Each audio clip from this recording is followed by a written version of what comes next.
Hello guys and welcome back to Team Car Delight. तो आज हम आए टाटा मोटर्स के पन्नगर फैसिलिटी में और यहाँ पे हमारे पास आ गई है टाटा की एस ईवी 1000 के जी पेलोड कैपेसिटी। पहली इंडिया की मिनी ट्रक ईवी है जो कि 1000 के जी पेलोड कैपेसिटी के साथ आने वाली है। तो काफ़ी सारे क्वेश्चन है हमारे माइंड में, आपके माइंड में भी होंगे, जो कि हम पूछने वाले हैं सर से। हमारे साथ हैं विनय सर। सर एक क्विक इंट्रोडक्शन दे दो। मेरा नाम विनय पाठक है। मैं स्मॉल कमर्शियल व्हीकल बिजनेस को हेड करता हूँ टाटा मोटर्स में, और ये मेरा प्यार है ACV 1 टन। तो सर फर्स्ट क्वेश्चन मेरा आपसे ये रहेगा कि जो टाटा मोटर्स है वो कहाँ कहाँ पे चार्जिंग स्टेशन इंस्टॉल कर रही है, क्या फैसिलिटीज़ है चार्जिंग की? तो जब हमने इलेक्ट्रिक व्हीकल मार्केट में लाने का प्रयास शुरू किया तो हमें ये समझ में आ गया था कि दो इंफ्रास्ट्रक्चर बहुत ज़रूरी हैं इस गाड़ी को चलाने के लिए।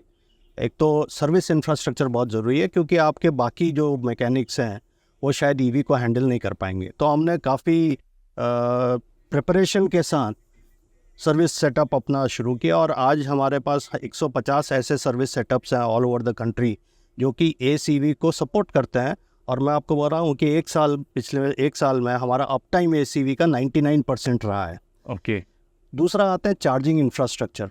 चार्जिंग इंफ्रास्ट्रक्चर एक मेरे ख्याल से साइकोलॉजिकल चीज़ भी है कस्टमर्स के लिए, क्योंकि एक एंग्जाइटी होती है कि गाड़ी बैटरी कभी ड्रेन हो गई, कभी कुछ हो गई, तो मैं क्या करूँगा जी। तो हालांकि उसका यूज़ बहुत कम है फास्ट चार्जर्स का, क्योंकि हमारा जो ACV है वो लगभग 150 किलोमीटर रेंज की देता ही देता है। एंड नॉर्मली जो एस के एप्लीकेशंस हैं उसमें 90 से 100 किलोमीटर से ज़्यादा रेंज ज़रूरत नहीं होती, चलते नहीं हैं लोग जी। बट नेवरदलेस, क्योंकि ये एक साइकोलॉजिकल चीज़ थी, तो हमने पूरा फोकस तरीके से अपनी ग्रुप कंपनीज़ के साथ, जैसे टाटा पावर हो गया या बाकी कंपनीज़ जो कि चार्जिंग इंफ्रास्ट्रक्चर में हमारे साथ काम कर रही है, हमने उनके साथ मिलके ये चार्जिंग पॉइंट्स हमने पूरे इंडिया में लगाने शुरू किए। पिछले साल हमने 500 लगा दिए थे ऑल ओवर द कंट्री, और हमें उम्मीद है कि इस साल हम इसको 1500 से 2000 के बीच में ले जाएंगे। तो बहुत ही अच्छी बात है सर। तो सर जो ये ACV 1000 है, फर्स्टली पहले बहुत ही इंप्रेसिव है ये। इसकी माइलेज में, रेंज में क्या इंप्रूवमेंट करी गई है? तो देखिए, जब पुराने ज़माने का आप गाड़ियाँ देखें तो उसमें there is a power house which is the engine, and then there is a mechanical body and the chassis. EVs में थोड़ा अलग हो जाता है। There is a chemical technology, there is a mechanical technology, and there is a software technology also, because Right. a lot of optimization happens through the software. So we've looked at the battery optimization, so we have done that in this. We've also looked at the mechanical part of the vehicle, and we have done an optimization there, and we have also, based out of 1.7 crore kilometers that the previous ACV has run, we have a lot of data now to optimize the software, so which has also been done. So all the three put together have combined and helped us in bringing out a much better performing product in 1 ton. इसकी क्या range है sir? So इसकी range 160 kilometres plus certified range है from ARA। तो sir ये अगर कोई customer bye करता है या फिर एक फ्लीट ओनर बाय करता है तो उन सब के लिए क्या इंसेंटिव्स है, क्या फ़ायदा है? तो देखिए, सबसे पहले तो ये अपनी कैटेगरी में अकेली गाड़ी है पूरी इंडिया में जिसमें फ्लीट एज या जिसमें टेलीमैटिक सोल्यूशन इनबिल्ट है, right.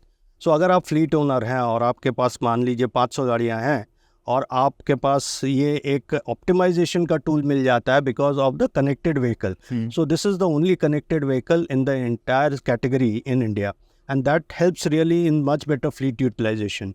The second is the operating cost. When you run a normal ICE vehicle, आपका कॉस्ट जो आता है वो 6 रुपया पर किलोमीटर आता है, इसमें 1 रुपया पर किलोमीटर आता है। तो आप ये मान लीजिए कि 500 गाड़ियों में multiplied by 5 per kilometer is the earning money that is additionally available to the fleet operator. Right. So not only his fleet utilization improves, his unit economics improves, and then there are many fleet operators, particularly the larger ones, who are committed to sustainable solutions, who are committed to improving the environment around them, and that is where also they have a sense of satisfaction when they go to ACV. Right. So sir last question मेरा जो है, जो कि I guess हमारी audience का सबका question यही रहेगा कि जो ACV पुरानी थी हमारी, जो भी ऑन गोइंग है 600 पेलोड के साथ और ये 1000 पेलोड के साथ है, इसकी रनिंग कॉस्ट सेम कैसे है? अब यही तकनीक है, यही टेक्नोलॉजी है, and it is a combination of 3 technologies: the chemical technology which is sitting in the battery, the mechanical technology which is in the vehicle configuration, and the software technology which is actually combining everything to give a much better performance. So because of the data that we have now over the last so many vehicles that we have sold, we have been able to optimize all the 3, and therefore the operating cost, despite the higher payload, operating cost, the gradability, the performance of the vehicle, we tried to keep the same as what we get at 600 because that's what the customers loved. So Right. we had to deliver on 1 ton the same experience what was available in 600 and this is a game changing thing कि same running cost मिल जाए, same operating cost मिल जाए with extra पे. extra payload. So we at Tata Motors we are always committed to creating value for the customer. तो हमारी कोशिश यही रहती है कि हर बार हम कुछ नया कुछ ज़्यादा करके लाएं कस्टमर्स के लिए. बिल्कुल. Thank आई होप गाइज आपके सारे जो क्वेश्चंस है वो आंसर हो गए. जो आपके क्वेश्चन आंसर नहीं हुए आप कमेंट सेक्शन में डाल सकते हो. एंड थैंक यू वेनी sir, thank you so much. Thank you for having me. Thank you. Thank you.